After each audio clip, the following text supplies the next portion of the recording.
All right, guys, welcome to the latest Blood Money episode. Today we have a very special guest, Daniel Mercuri, who's running for California governor for 2026.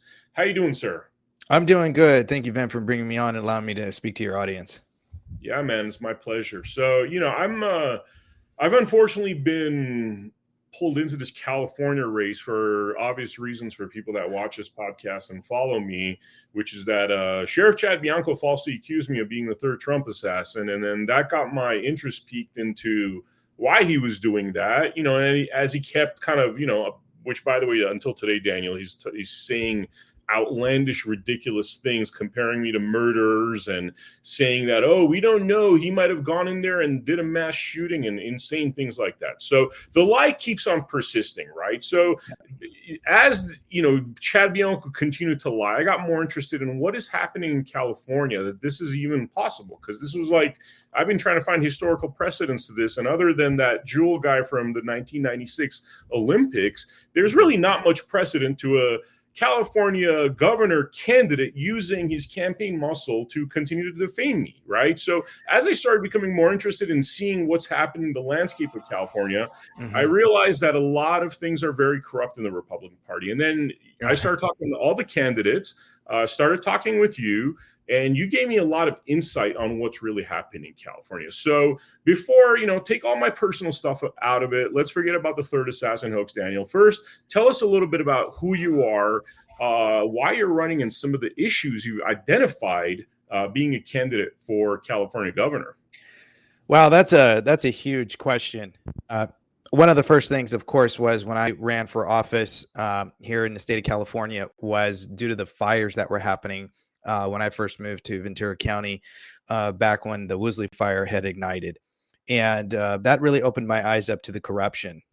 Here, just to kind of background on me is, I was born here. I was raised here. This is where, I enlisted into the military. This is where I proposed to my wife. This is where I'm raising my family. And, even all throughout the military, top two highest scores, highest enlisted, depending on the classes that you go to or the training that you're in, they get to pick their orders. So they would write up their orders on the board and you get to pick them. And I was always top two, and I always came back to California. California is my home. This is a state that I absolutely love.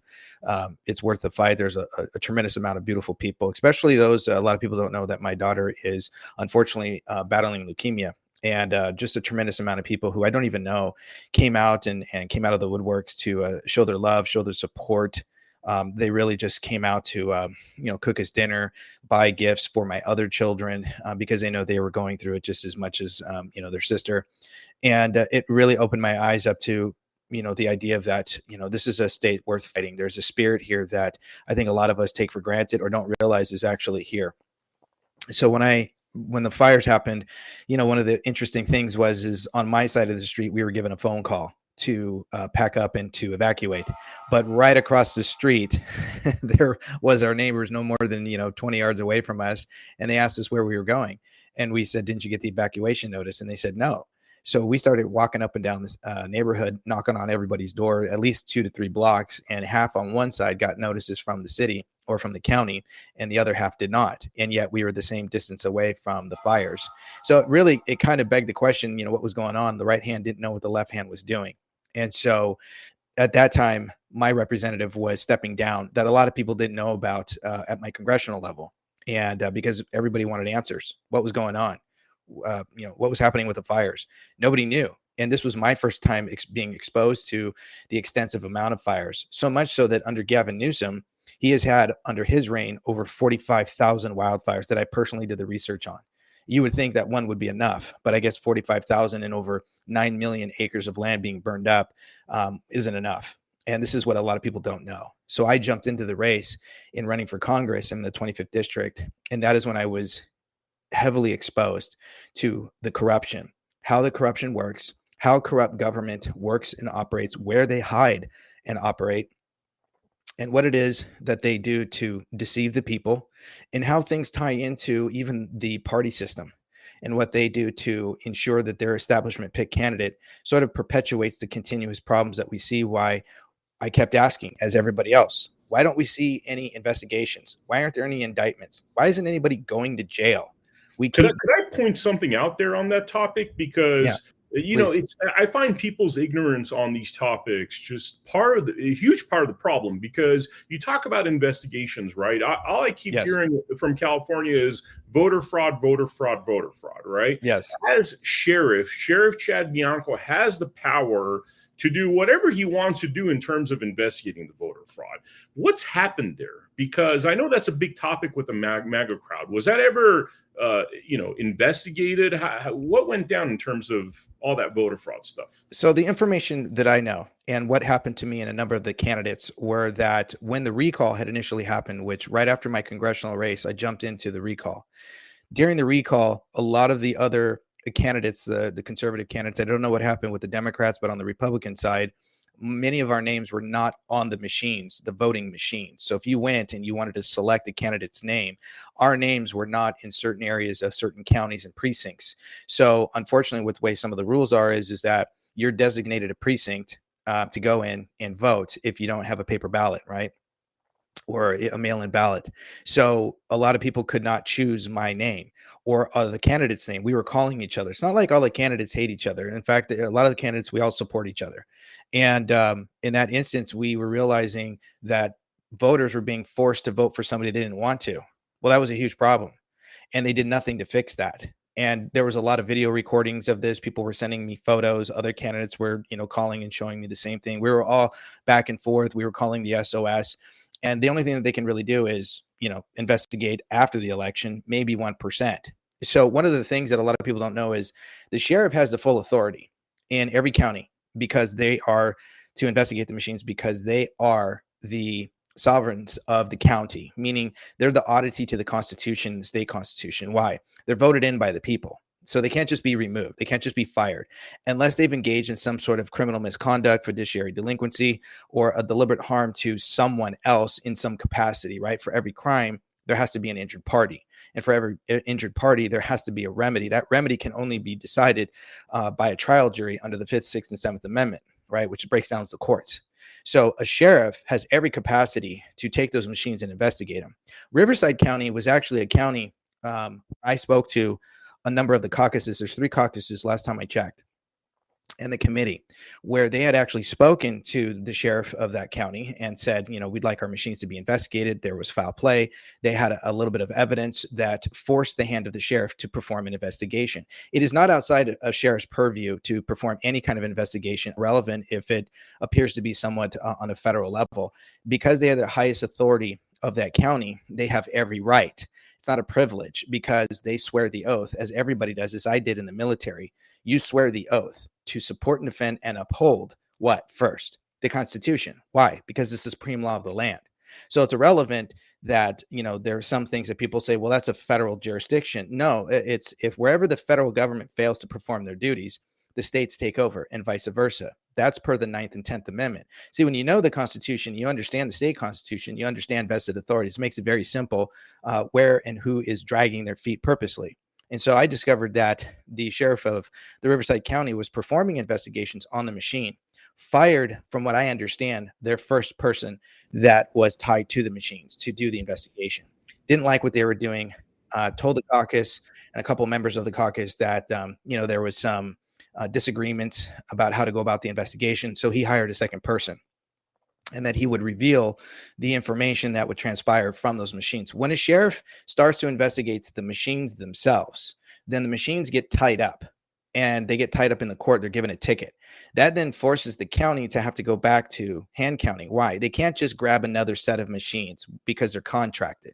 And if they're contracted per that county, well, there's only 5 that are contracted per the state, and each county can only pick one and finalize the contract once they're completed. This is why Shasta was able to, get rid of the machines. It was because the contract was up. They no longer had to use it. They developed their county laws, and they said, no more, we're going back to hand counting. And so when that happens, what that does is that potentially writes the sheriff out of a job. So why would they do that? Right. So when the second person came in, from what I understand, and again, I don't have this, I can't substantiate all of this, but from what I understand from the caucuses is that he failed to continue and letting the information become public and continue the transparency so that everybody knew what was happening with the machines. It just sort of disappeared. And for me, that's sort of my investigation into, a lot of the sheriffs here in the state of California, and realizing that a lot of our sheriffs are a part of, or what a lot of people don't know of, it's called a buyout. That buyout is a way for more money to kind of come into the county. It can come in from many different directions. It can come in through, all kinds of county appropriations, a claim where counties can claim a crisis, like a homeless crisis.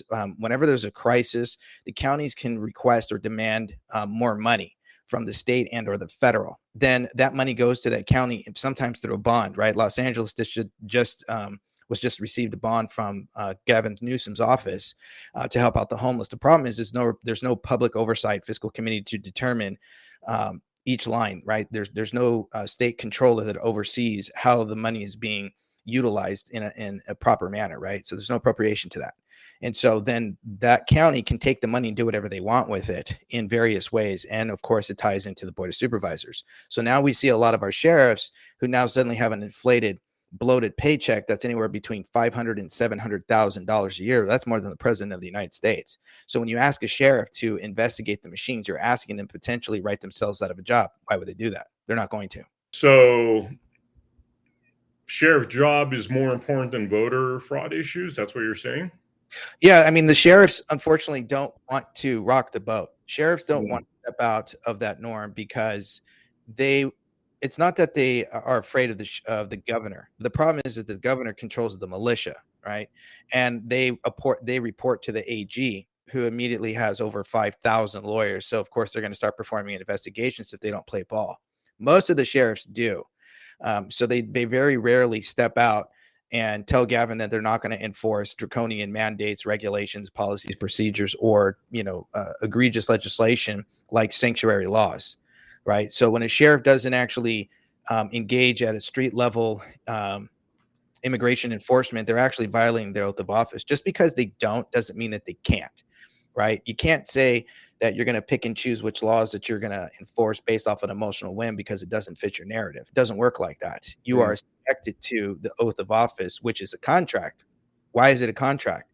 Because the United States Constitution, Article 1, Section 10 stipulates that the states cannot come up with a law to prevent the obligation of a contract, right? So you signed the oath of office. So under Article 20, Section 3 of the California State Constitution, it is a clear outline. You have to sign it. So now you're bound by that so that you can be held in a court of record or that you can be prosecuted, right? So the oath of office has prosecutorial effect. So if they choose not to, and they try to bait and switch and tell we can't have a society, that doesn't adhere to these people, who are still living among us, even though they're illegals. We can't do that. We don't want to do that. It would hurt our communities. No, it would hurt the illegal communities.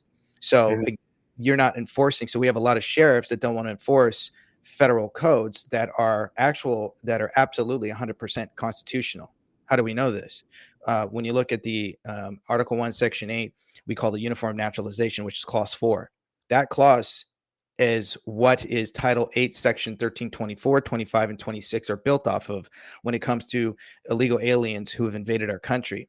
And this fallacy that, they're required due process. No, they're not.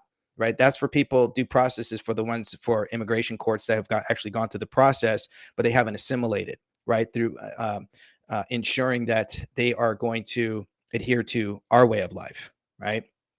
And this is how you ensure that these people no longer go to these protests and they're waving the other country's flag of origin. Well, if it's so great, go back. But we have sheriffs that don't want to do that because they're afraid that they're not going to be able to perform certain investigations, that these certain communities that they know have illegal aliens are choosing not to enforce the law. And then they kick the can down the road and they say, well, it's a federal job. It's the federal jurisdiction. We can't handle that. So again, they are failing to perform their duties when they gaslight you in that aspect. So when you know the laws and you know what they have to enforce, they have to ensure that the people's safety are adhered to by way of the Constitution.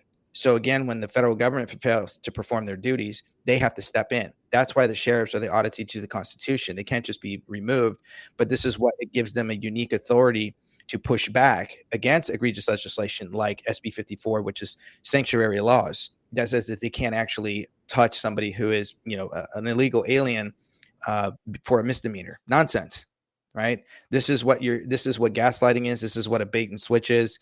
And this is how you know that any sheriff who goes down that path verbally is lying to you. And what do you make of people that say that, for example, with Sheriff Chad Bianco, he was, I guess against the mandates? I mean, the businesses still got shut down, but could you tell me a little bit about what happened there?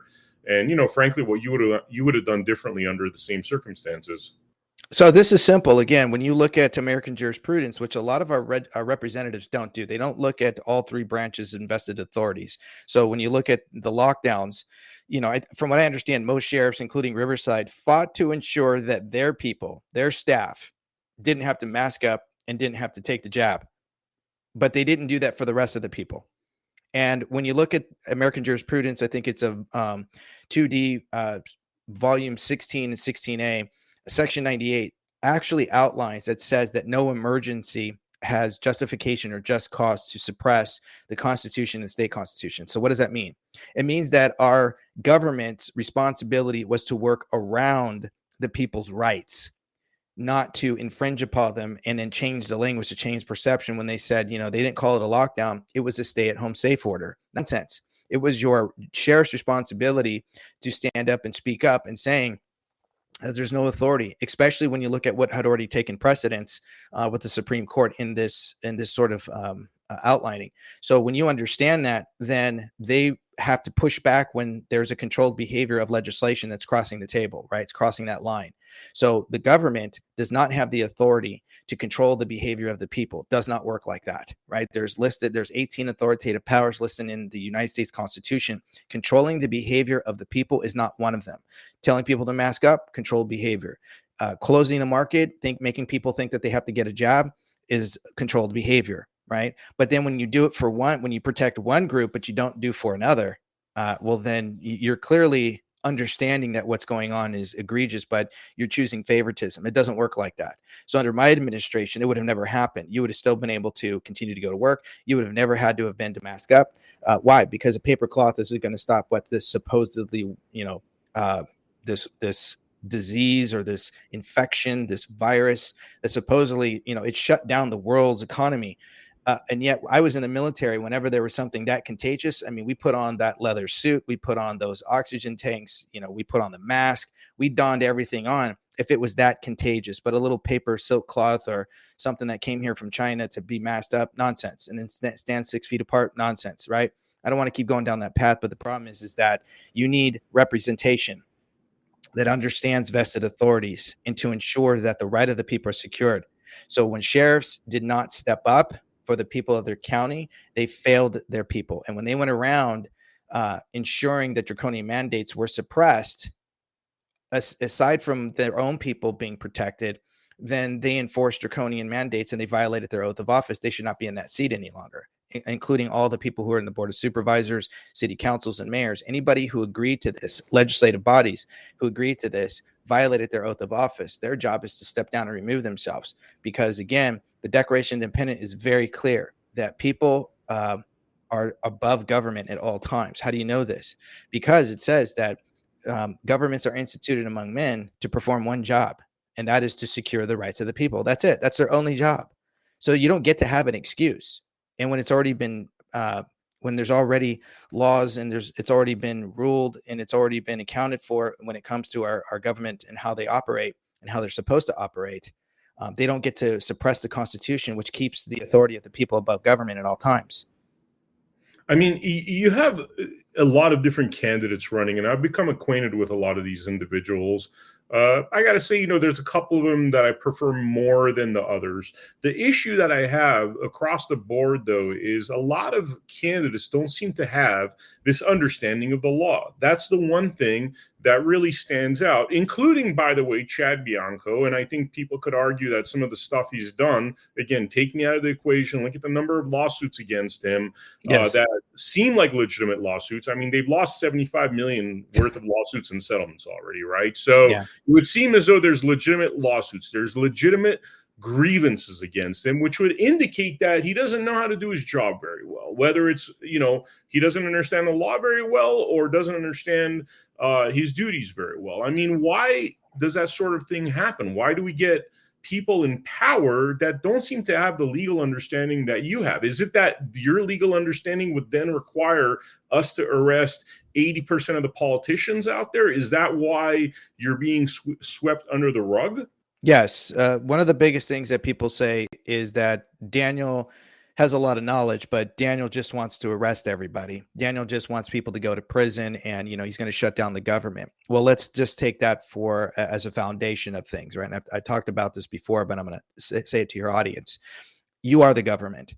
So you are the sovereigns, you're the kings, you're the queens of this land. The people are, right? The first contract that was created was we the people. That's the first contract with government body chosen by the people to represent the people. And therefore, we are the government. So we have a right under the Declaration of Independence to institute new guards. Why? Because when tyrannical regimes peek their heads out and they start subverting the right and the will of the people, it is the people who can remove them at the end of the day, because that's really how it works. This is how it's been designed. And this is what our forefathers laid out before us. It's just that this is information that is no longer exercised. There's a fear factor that government, unfortunately, has authority over the people, and that is not true. It is the other way around. And so when you have these law enforcement officials in their positions, they have become policy enforcers, not law enforcers. So policies, regulations, mandates, penal codes, those are designed to control the behavior of your representative, state agencies, and commercial activity, not we the people. So whenever there's a boundary that's being crossed, that's controlling the behavior, or it's impinging upon an open and fair and free market, then they have crossed the line. They have gone outside their vested authorities and outside the limitation of powers, which most of your police officers do not know. This is why I say they swear an oath, but they don't actually understand what that oath stands for. They are there to ensure policies get enforced, and they don't serve at the pleasure of the people. They serve at the pleasure of the mayor. The sheriff is the highest authority of the county. The sheriff serves at the pleasure of the people, and therefore is accountable by the people. That's why his position or her position is so unique, which require them, if not demanded by the people, to be a constitutional enforcer, because they have to make sure that whatever the Board of Supervisors is passing at the local level, that it is constitutional. And when you start having lawsuits that exceed in the millions, that costs taxpayers money, because you're failing to perform your duties. And a lot of people don't understand, when you look at the paragraphs in the state of California, the first paragraph is chock full of good fidelity. So that means that every representative has to have a bond, which is state law, which is written in our codes, that ensure that their office is protected, at least if there is some sort of something that goes amiss. Maybe it's not the sheriff's fault. Maybe it was one of their staff members, something that makes the sheriff's office accountable for something egregious that happened, right? Some sort of harm happened. Irrelevant of that case, you have to have a bond. The problem is they shifted that bond under criminal liability. So it's a blanket coverage for everybody under a general protection, which is illegal under our state codes in our constitution. The problem is that there's no accountability. And so when people don't know what's happening, and they don't understand how these departments work, or these vested authorities, whether it's the judicial, the legislative, or the executive, then they have no clue that their county is being robbed blind because of all the mistakes that a certain representative is engaging in, which a lot of times ends up being they engage in fiduciary delinquency on a regular basis because they don't know vested authorities. So then a lawsuit comes around, and you and I were talking off camera, all crime is commercial. Right? There's a commercial activity to what happens and what transpires. And so the courts are also equally sort of involved in sort of proliferating this sort of egregious behavior, these inactions that shouldn't be happening. So when you enforce a policy that's not in agreement with the supreme law of the land or the state constitution, then you're enforcing something upon the people that is illegal. And again, then what that means is they've violated their oath of office. They have violated their sworn duty to protect their constituents. And then when you look at the state constitution, if it's out of alignment, it's null and void. So then you have to go back to the court cases, and you have to read case law, and to ensure that whatever's been set precedents in the past that's still standing to this day, then current law can't can't falsely operate under the color of law. It's illegal. Even so, a lot of people are under the fallacy thinking that just because the legislative body passed it, well, now it's law. No, or even if they enshrine the state constitution, if it's out of alignment, it's null and void. As a governor, I can slam dunk those into the trash like Michael Jordan from the free throw line. I don't have to enforce that stuff. Why? I don't have to sit down with the judicial branch. Why? Or the legislative body. Why? Because it's already as if it didn't exist in the first place. It's not an agreement. But if you put somebody in office who doesn't know this, then you're subjecting yourself. But here's the key.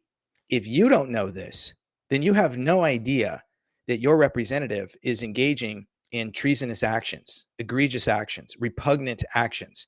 So this is why I always tell people you need to know the law, or there is no law, and you need to know your rights, or you have no rights. So then when you get a representative or you get a candidate like myself pining for votes, how do you know what to ask if you don't know what to ask? Because you yourself have no clue. And this is how they get into office. Man, yes, it's like the most ignorant people that don't understand the law that are cool with really this backdoor tyranny that's happening. Because what you're talking about is a large number of politicians, legislatures that are not upholding our laws, right? So by default, they are in one form or another committing treason against the Constitution. Yet all of these individuals seem to be bound together. I mean, we've seen from Chad Bianco's endorsements. I mean, he has every politician in California practically endorsing him. And it seems as though they all have similar policies in terms of not addressing the kind of issues you're talking about. Could you tell us a little bit about that? Well, let's first look at some of the sheriffs in the state of California. Some of the sheriffs, and I haven't done the research on all of them, but I do know that a few of them are also California bar members. You cannot be a bar member and a sheriff at the same time, right?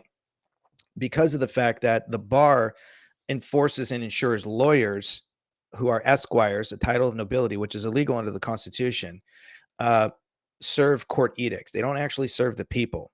And a lot of people don't understand. I thought that's what they do. I thought lawyers, help people, fight for their rights, protect themselves, whatever. This is why lawsuits go on. The problem is that every lawyer has to adhere to court edicts, meaning when you look at the word bar, what does bar stand for? It stands for a British Accredited Registry. So now when you're part of the ABA or the California Bar, you're saying that you're part of the American British Accredited Registry Association. That's an oxymoron. You're serving two different jurisdictions. That is illegal. So it's a conflict of interest. When you read American jurisprudence, and there's several books that I have, when you understand the relationship on how there's court cases, how they argue, when you look at the, some of the transcripts, when you see policies that courts set out, procedures, they have their own edicts and they have to adhere to them, then you'll notice that the Constitution always sort of takes a back seat. When you have sheriffs who are members of the bar and they still have a legal license to function in that way, they're now operating under also a different jurisdiction. So now they're serving not only in the executive branch, right, but they're serving in the judicial, and there's a conflict of interest there. And then they're under two different jurisdictions, which is both the British and American, but the American law. The problem is that British law or the Crown does not operate. It always tends to supersede by way of the exploitation of the contract clause that forces lawyers to adhere to the court system first, right? They never really adhere to American law, which is the Constitution. So again, if you don't know this stuff, it gets very complicated. People wonder why, they go to court. Years go by and they're always trying to settle out of court, is because the court also requires to ensure that they're making their profit as well, right? There's a profit margin that has to be met for every judge, for every lawyer, for the overhead and so on. This is why I kept saying that all crime is commercial. So our sheriffs, unfortunately, are always pushing, to not rock the boat. They're pushing policies and they're always riding the line. Not all of them. We do have some good ones here in the state of California, but why are all these other people, why is the left, the Democrats, some of the Democrats, not just the Republicans, are enforcing some of these gubernatorial candidates? That should beg you the question. It's not that they can build a bridge, and they know how to negotiate with the left. No, if we should not even have to be having this conversation with negotiating with the left, who keeps subverting the right of the people every step of the way, abridging parental rights, ensuring, that businesses are destroyed. We have been overtaxed, taxation without representation, quadruple taxed from every direction. I mean, it's ridiculous, right? Why do we have to keep screaming at them? And why are then now they suddenly supporting these particular candidates? Because they're the establishment pick. And the establishment pick is usually about raising funds The establishment pick candidates are about ensuring, perpetuating the problem so that they can continue to gaslight the people and raise funds. They throw a few bones, and then they do everything they can to generate as much money as they can. And this is where a huge key problem comes in when it comes to the party. So when the party, up at the upper echelons of the party, come into play, they want to pick the candidates that they already have back-ended agreements when it comes to fundraising. This is why you always hear, well, we need a candidate that, can only, can raise $1 million or more. We want to focus on candidates that, can get mainstream media, attention. We want candidates that we know can get, name recognition. I got news for you. A lot of the candidates already have this, including myself. The problem is that there's an agreement behind the scenes that comes with strings attached that a lot of people don't understand. And it comes in various ways. But this is why you see this sort of why all these people are backing, so many different candidates. And it's because these back-ended deals that you're not being aware of.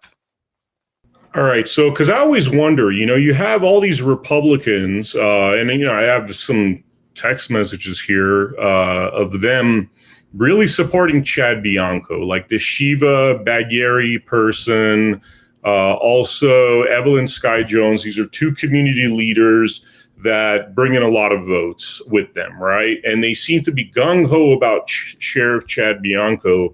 And however way I look at this situation, I mean, Sheriff Chad Bianco has like zero chance of winning. Why would these kind of individuals support somebody like a Sheriff Chad Bianco? Well, because one, they themselves are ignorant, and they're ignorant, and I don't mean that to be in an insulting way. It's because of the fact that they keep spitting out the same rhetoric that they've always, heard before. Like I've said before, name recognition. Well, I have name recognition. So then what's the next one? Well, you got to have $1 million. Why? You're not going to get any of that money, and the candidates don't actually use all that money. How do I know? Okay, here's how it works, and this is part of the reasoning why they kind of go along with this playbook that never works, right? It's, again, the Republican Party has become the party that's paid to lose. And the way it works is when I ran for Congress, this is where I was opened up to the corruption and how it functions when it comes to candidates who eventually get into office. A lot of times, super PACs, lobbyists, corporations, Fortune 500s, you name it, will send out notifications or packets in the mail to that candidate if that candidate is in a heavily contested area, what would be considered purple district, and can swing the state in a particular way or the House in a number of ways that could affect certain businesses. It could affect certain communities, schools, and unions. So I was in the 25th district at the time, purple district. And I was being sent all kinds of packets because I was saying very similar things that I'm saying now, but I just wasn't as educated back then as I am now. And these contracts would say, we want to endorse you, but if we endorse you, you have to take our money. And it was actually written in there that it said I had to take their money. Why did I have to take their money? And down below, there was a number of these state codes. There was, again, a number of, policies that I had to read in. I didn't understand why I had to take their money. And so I would show this to my wife, and it was written in so many different ways. And in exchange for this, we will comply, you will comply in this particular way. So I started getting phone calls from these PACs and these super PACs, and they would ask, did you get our packet? And I said, of course I did. And they said, so could you use $50,000 for your campaign? And I said, well, of course. What candidate can't use $50,000? And I said, but I'm curious about all these codes because I didn't really understand the law back then. And they said, don't worry about that. They said, we have over 2,500 members. And I said, okay, great. And they said, we can tell all of our members to donate to you individually. So one way a PAC gets around donating more to a candidate they think is, rattling or the right cages or even the wrong cages, but they're stirring up. You're a candidate that can raise funds. You're a candidate that they can use. You might even be an untainted candidate that just, suddenly starts getting some popularity and pull. They like you. And so they want to fund you. But then the thing about this is that they want to ensure that you are contracted to them. Remember earlier, I talked about the contract clause, right? So the states cannot come up with the law to prevent the obligation of a contract. That means the right to contract is not limited. That means it can be completely egregious. The courts are going to take the Constitution and throw it out. It doesn't apply. Why? They got to fulfill the contract. So the contract would ensure. So let me get this straight. That contract is superseding the Constitution. So you're signing your loyalties to that contract instead of the U.S. Constitution? Yeah. So again, go back to Article 1, Section 10, and I paraphrase. And if you read the California State Constitution under Article 1, Section 9, it actually paraphrases it beautifully. And it does say that. So in other words, when the states cannot come up with a law, right? So there's no law they can draft that can prevent the obligation of a contract. It's telling you that the right to contract, to just draft a contract, it's not limited. It can be in all kinds of different fashions and forms and wording, right? So this is why the legal language comes into play. This is why I say they change the language to change perception, because it disrupts linguistical canons that the courts adhere to, right? So the courts adhere to the meaning in a word and a phrase at the time it was first adopted. But when you understand how to change the legal language to give it new meaning, it disrupts all of that. And so it confuses and confounds the courts to have to make a proper decision when they've already decided on something of a similar nature in the past. So now this contract that by way looks legal, the contract itself basically says in these codes that if they take the money, if the candidate takes the money, that candidate can no longer do, say, or enact anything that would be contradictory or counterintuitive to that group. So if it's, say, it's a realtor pack, or it's a teachers union, or it's a labor union of some kind, or it's a farming company, right? If you try to draft any legislation, or if you are a governor and that legislation comes across your desk, you by that previous contract will be held up because it's there for a number of years. You cannot actually enact that law because you're under the contract clause. So now we wonder why our representative, who we loved, and we wonder why they did, they were so great and they made all these promises, and all of a sudden they turn around and they've done nothing, is because they took the money and they signed an agreement. So question, aren't you, by signing that contract, and I'm imagining most of the candidates, especially the farm owners, have signed such contracts, isn't that by default you're committing treason against the Constitution? No, because again, it's the legal loophole. It's exploitation of the contract clause. This is one of the areas that corrupt government hides and operates. They hide and operate behind the contract clause. The contract, according to the bar, is what allows people to waive their rights. And when you waive your right contractually, well, that's on you, because in 1956, U.S. versus Minker, the judge in the transcript actually said that what appears to be lawful on the surface, people are cunningly coerced into waiving their rights due to ignorance.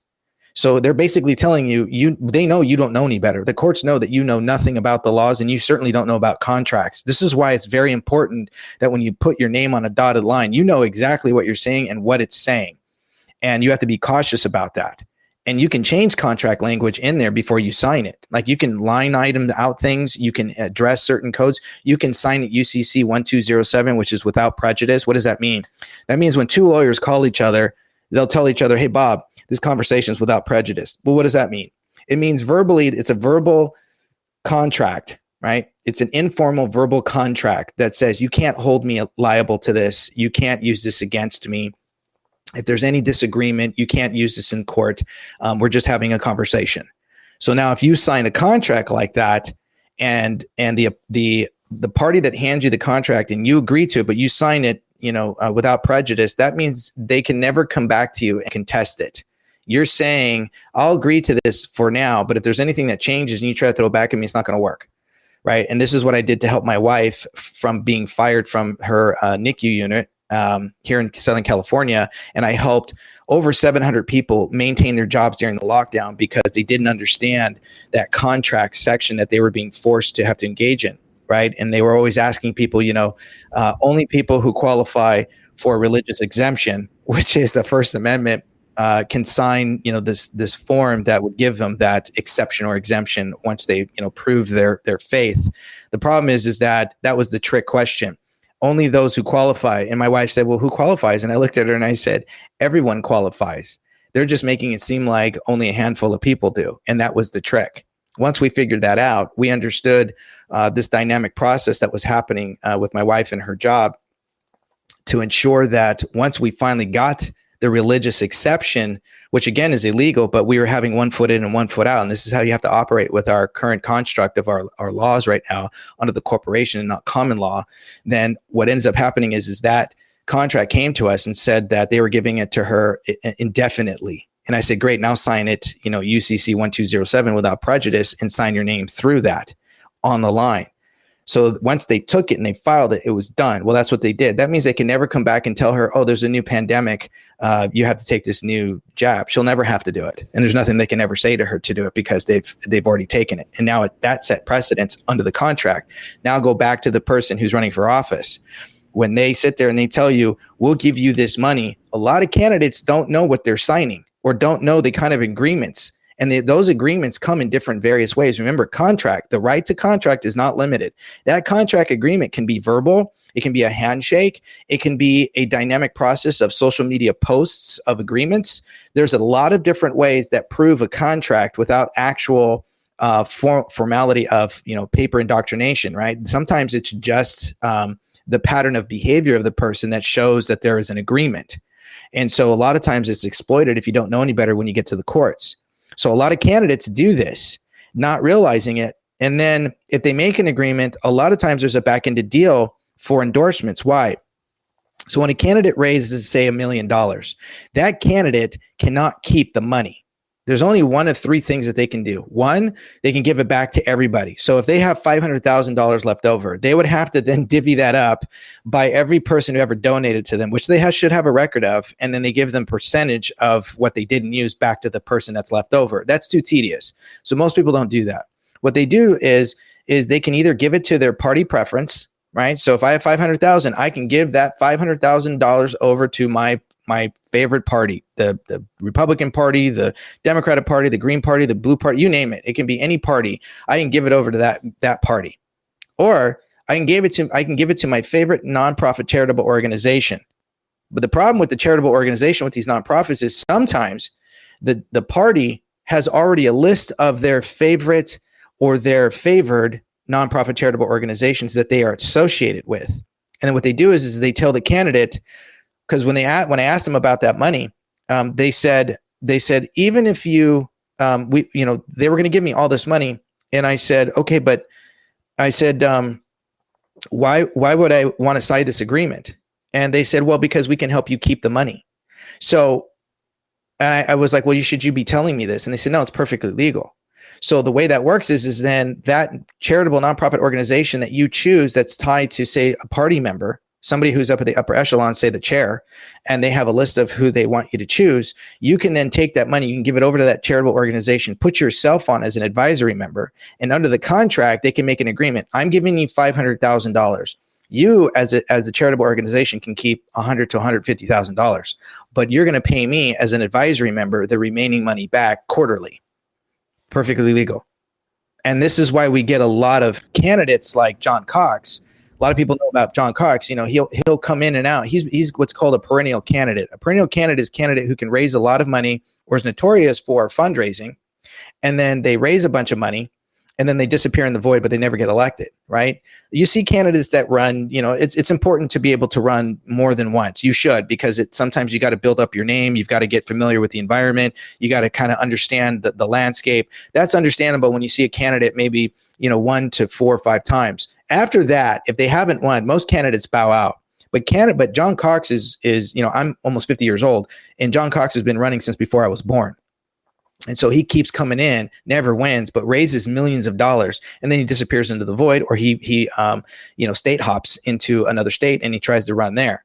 And so then what is that money? What happens to that money? Again, that money goes to an organization. He gets a huge profit of it. Why? Because he's the one who did all the work, or the majority of the work, or he was the icon of the figure of people donating to, right? He was the face of it all. So of course he's going to get the majority of the money. So then what happens is a lot of the parties up at the upper echelons will make a back-ended agreement that if that candidate raises so much money, the candidate's going to donate that money back over to the party. So it goes to the GOP as a whole, and or the state GOP if you're on the Republican side, or the DNC if you're on the Democratic side. So then a lot of candidates you'll sometimes see will give a public endorsement for somebody who's, maybe going to run for the chair, or somebody who is, going to be whatever, the treasurer for the party, for the state, right? Whatever it is, sometimes candidates will give an endorsement over, and then, they're raising all this money, and then all of a sudden they end up getting the endorsement from the party. Well, how'd that happen? Because again, they gave over money. If you look at Dolly, Dolly's wife donated, Senator Dolly, who ran in the 2022, he made it to the general. His wife, they have a record of showing that they've donated to the party on average $5,000 a year. But when he ran for governor, they gave almost $45,000. And then 2 days later, he got the nomination. Well, how'd that happen? Right? It's a pay for play. And this is how pay for play. And this is how a lot of candidates will throw bones. They'll speak in generalities. They'll say stuff that you already know. Gavin Newsom is a problem. Gavin this, Gavin that, right? They don't Chad Bianco is a perfect example of this. He keeps talking about, Gavin's this, Gavin's that. Well, Gavin's not running, first of all. Second of all, a lot of the things he talks about doing, he could do as sheriff. That's exactly it. And a lot of people don't realize that, again, this is just another stepping stone to somebody's, political career. And we keep we keep talking about career politicians, but every time you put a new career politician in a new position, you're just proliferating and extending that life of career politicians who eventually just get warped or eventually just turn their backs on the constituents because, well, they're making their own money. This is why, we always wonder, well, gosh, how is it that somebody who goes in at the assembly level, they only make roughly 115, 125 a year, and then they come out a millionaire? How'd that happen?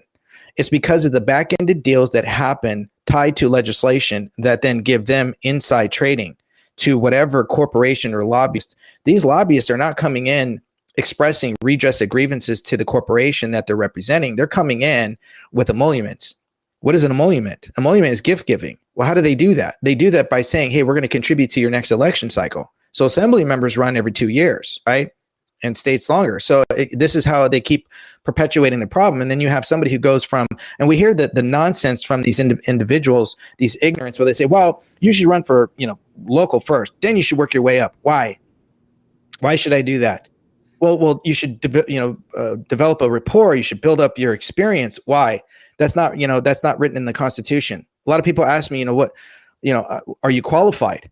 And I look at the Constitution, it basically says in the rules here in the state of California, right? I got to be over 25. I have to live in the state for 5 years. I can't be a felon. I qualify, right? That's how that works.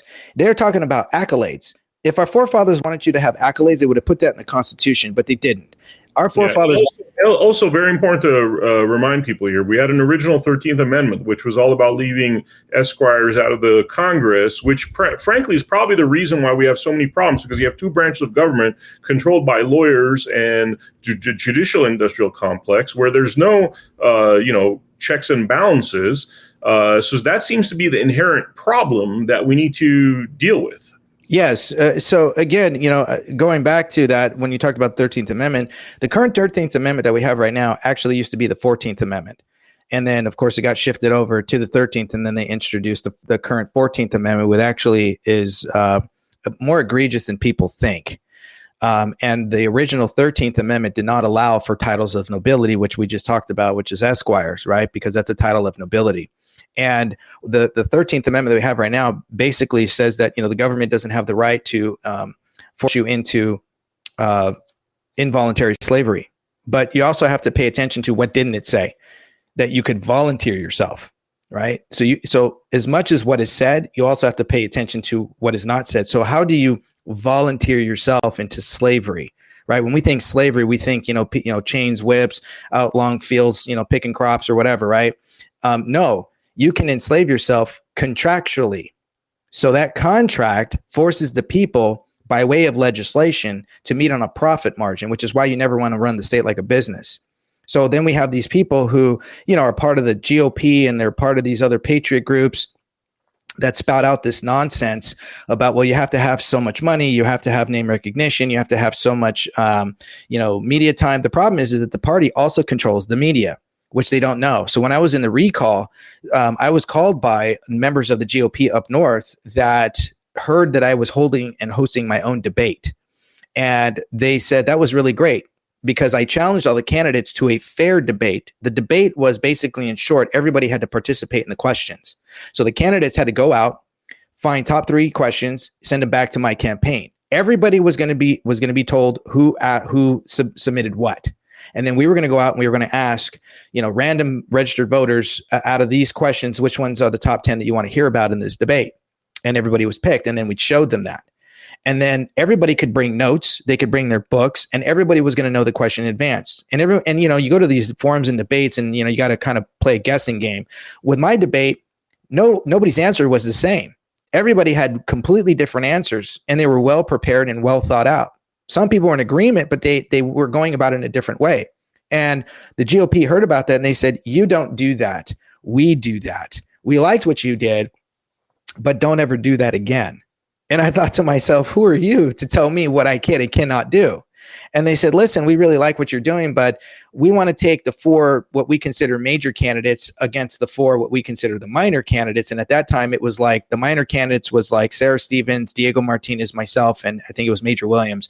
And the major candidates, I think, was like John Cox, Caitlyn Jenner, Kevin Faulconer, and Doug Osee. At that time during the recall, and they were gonna call the media. And I said, wait a second, what do you mean you're gonna call the media? They're just gonna show up. They just come whenever the GOP calls. And they said, yes, whenever the GOP or the heads of the GOP want to do something extravagant or something of note, they have an in with the mainstream media, Fox, CNN, CBS, you name it. And if they want to make a big deal out of it, they have ties to ensure that they show up. So this is why you only see top 2 candidates, or what they consider top 2, or only 2 candidates that are supposedly running, but nobody else. The reason why that is because the Republican feels like that this is the perfect opportunity to have 2 Republicans at the top 2 seats, because it's a jungle primary here, right? Top 2, doesn't matter if it's 2 independents, 2 Democrats, or 2 Republicans.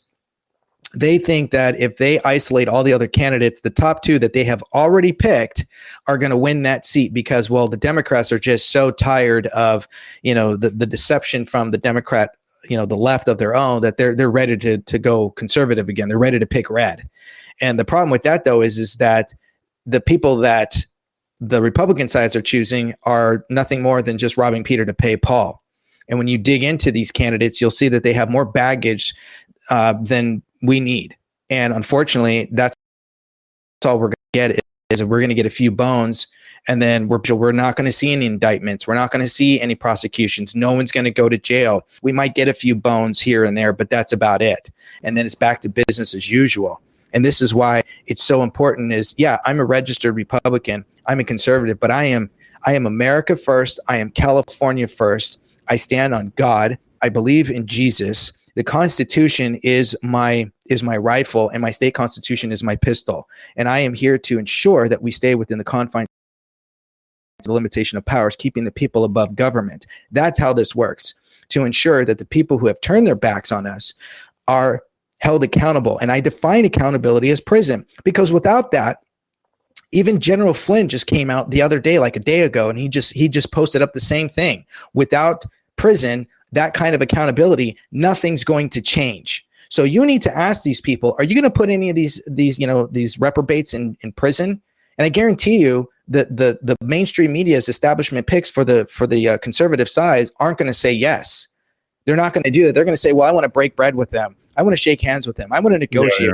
Yeah. I want to figure out. Bianco will kneel for them. Bianco will kneel for them. I mean, he's already shown what he's made of. And so you have a bunch of kneelers, basically, that the party's pushing, that are going to kneel to our constitutional rights, that are going to kneel to the people's rights.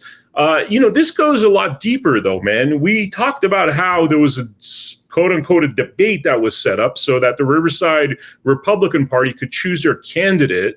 And what I heard, and tell me if this is correct, is that they're trying to embarrass everybody else, that they already pre-selected their candidate. Could you tell us what you know about that topic? Yeah, so, I was given a phone call. I was, sorry, my microphone went out. I was given a phone call by the chair of the Riverside caucus, and the committee chair asked if I would attend. Well, that question came along with a questionnaire and an email to a number of candidates. And they had only sent it out to about 8 candidates. And that's a problem, because you got to ask yourself, and I ask this to your audience, how do you know when someone's running for office? Most people will say, well, I hear it through the news. Then you're the reasoning why we're here in the first place, because you need to know when election cycles are happening on your own. And then you need to know where to find those candidates and who have submitted their candidate statement. And that is by way of the Secretary of State's website under candidates filing statements. Then you get to see everyone's name who's declared that they're going to run for whatever office, lieutenant governor, secretary of state, assembly, and so on. And then you'll see a plethora of names. That's where you start your research. You don't wait for the party and you don't wait for the mainstream media. You do your own critical thinking. But that takes time and that takes effort. And a lot of people, unfortunately, have become automatons.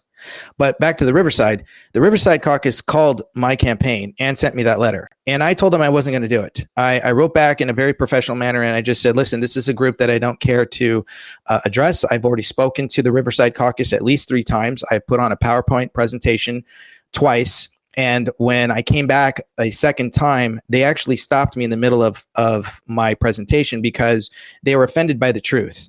And one of the questions that I had asked was, there's a bunch of new members. I actually have a video of this too. By the way, you know what we call that now? There's a new term for the right that's offended by the truth. It's called the woke right. Woke right that doesn't want the truth to be known. That's actually as bad as the left right. Actually, I would even say is worse because we think those people on our side, but really they're just a bunch of woke people. Yes. So they had, when I gave this presentation, the current chair at that time stopped me in the middle of it. And that was because there was a number of people who swore an oath to support and defend and uphold the state constitution and the Constitution of the United States. So as I was giving my presentation and I got to the state constitution, I looked over to a couple of the members and I asked them, I said, you're talking about going out and having a plan about getting people to run who are conservatives to run in open seats or uncontested seats. That's a great plan. But I asked them, I said, have you read this California state constitution? And these 2 individuals said no. And I said, then why would you support and defend and raise your up hand to support and defend and uphold that when you've never even read it? For all you know, you can be staunchly against it. Why would you defend that? Right? And they up in front of me and they walked out. And them to insult them, but it was a fact. You're going to swear an oath to support something that you don't know anything about. Well, then you're going to breed ignorance. So ignorance is breeding ignorance. And so they asked me to stop. And nobody spoke up for me, especially the people who asked me to go there. And I said, I didn't ask to come here. You asked me to come. And so they made a bunch of excuses and then that was it. And so then they sent me back this letter and I said, due to that event, that was one of the most unprofessional, GOPs that I've ever attended. I'm never going to come back. Thanks. But no thanks. And then the chair called me and I have her phone call here. And she had said, she was like, please, I would like to speak to Daniel Mercuri. Is there any way that we can get him to reconsider to show up? So I had my PR campaign manager call her and they had a lengthy conversation for about 30, 40 minutes. And my PR manager wrote down about 4 pages of notes of groveling to get Daniel to show up. And they didn't realize that I already had 2 of their members call me and said, don't show up. They've already chosen behind closed doors, Chad Bianco. And I said, okay, well, then they've chosen their candidate. God bless them. And they said, yeah, so don't show up. It's really a ploy to embarrass you and the other candidates because, it's an early endorsement, right? And a lot of people are saying that, why such an early endorsement? And I get it. Everyone's trying to get ahead.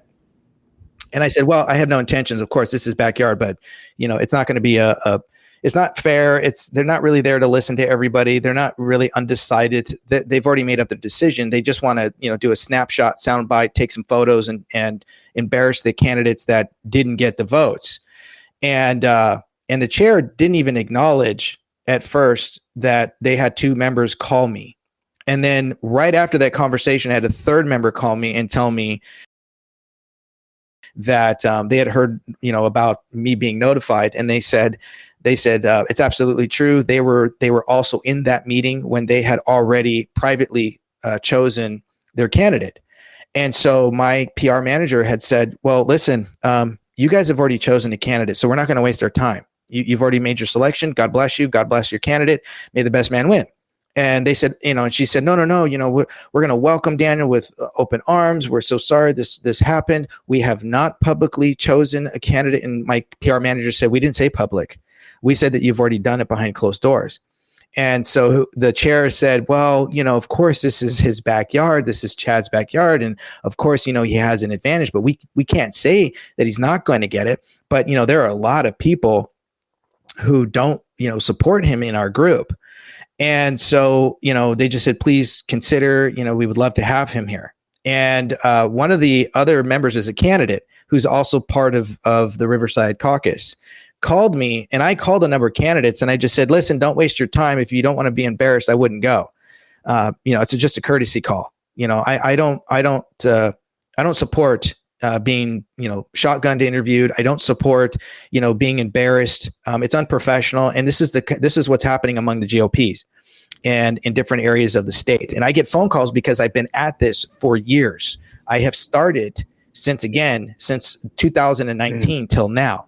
So I have been all over the state. I have been to over 230 some odd cities. I've been all 58 counties. I have spoken to countless, and this is what a lot of people think, Daniel's, playing catch up to them. No, they're catching up to me. This is why I get phone calls from multiple groups. There's always somebody in some group that knows who I am. And so that member, who's also a candidate, called me and he said, hey, thanks for the heads up, but you were absolutely right. 100%. It was a trap. So much so that it was a vote, 38-2, in favor of Chad Bianco. And they said that it was interesting that they had to mention Daniel's name. They said that, and because Daniel Mercuri did not show up, he declined to participate. We are giving him a no vote and a 0 vote. And it was just like this whole spiel about how, they felt against me because I didn't participate. But that's what they wanted. They wanted me to show up so that they could rub it in my face and other candidates that they didn't support me. And I didn't give them the opportunity to. Let me ask you on that topic. I mean, you have a lot of dirty tricks. You have somebody that's being accused of being a very dishonest person in terms of Chad Bianco. I mean, that's been all over social media. There's been a lot of podcasts about it. And then you have this level of dishonesty on top of it by his supporters. I mean, that just sounds all kinds of wrong, what's happening there.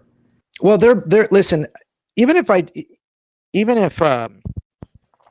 Chad doesn't have a rap sheet, let's just go with that. Right? And you look at him taking a knee. As a veteran, I never once ever took a knee in solidarity with the Taliban, with a jihad on any level. When you swear an oath and you're in part of the executive branch, as I was as a military service member, part of the job requires your life for you to give up your life. Part of your job is to ensure that the sanctity of your community stays safe and protected, but you never give in to the enemy. And when you do that, you violate your oath of office. That's why you swear that oath. You don't kneel in solidarity to any antithesis or antithetical group, which is BLM. BLM, right up on their website, says we are a Marxist group.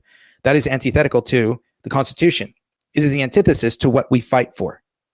And when you succumb to that, you violated your oath. But he has to take to his grave. He has to take to his grave that he was praying. That is the only excuse that he can give that makes sense in any respect, but it doesn't visually align because we know that that's BS. There was no bowing of the head. There was no joining of hands. There was no moment of actual prayer going on, especially when other members took a knee before him. And you see them screaming, take a knee. And the argument that I hear that's just nonsense is, well, he did everything he could to, try to keep his town safe from burning down. He still had areas that were burnt. He still had areas that were mobbed and robbed. And, there were still areas that were people who were injured. There was plenty of collateral damage. And yet at the same time, that is a horrible excuse. How would you feel if any of our military members took a knee with the jihads that want to burn our country down, but they stood down maybe a little bit for that time being, but they're still active to this day? And we took a knee in front of them. You'd rather be rolling in the grave. You would just be disheartened. So it's a lie that has to be taken. So I don't respect him as a candidate. I would never vote for him, even if I wasn't running. And it has nothing to do with the fact that, I know him personally. Is I tell a lot of people I was a hair's breadth away of actually supporting him and was going to bow out of this in the early stages when I was talking to the Riverside Caucus. A lot of them wanted me to talk to him and Bill Asaley at the time. And I was going around just to try to wake up the people of the state of California on my own dime. Every month, 1 to 3 times a month, I had an event. And I wasn't even, the race wasn't even hard hitting as it is now. But the more I started looking into him, the more I started realizing I can't let somebody like him be in office either, not at least fighting against that, or at least presenting me as a possible choice. And that's what all candidates are doing. When people say, oh, you're going to split up the vote. No, you're going to split up the vote. Your job is to do proper research and not to get to the old playbook that doesn't work. It's the same playbook we use time in and time again, and it never seems to work. We are on the losing end. Yeah, but it's purposeful. I want to throw out a few other things here that I've realized. We have this epidemic of not only the legislature taking away parental rights, especially in places like California and Colorado, where you could pretty much brainwash a child into thinking they're born in the wrong body, put them on hormones, do all that stuff without parental consent. And really, there's no such thing as parental rights. And then I look at somebody again like Chad Bianco. I notice his brother's a CPS judge. I notice that he's been accused of kidnapping children, taking them away from their biological parents. And I'm like, why aren't you investigating the corrupt family law industry that we all know is corrupt, that we all know is flawed? I don't know if anybody in America right now knows at least a father that hasn't been alienated from their children. I mean, it's an epidemic.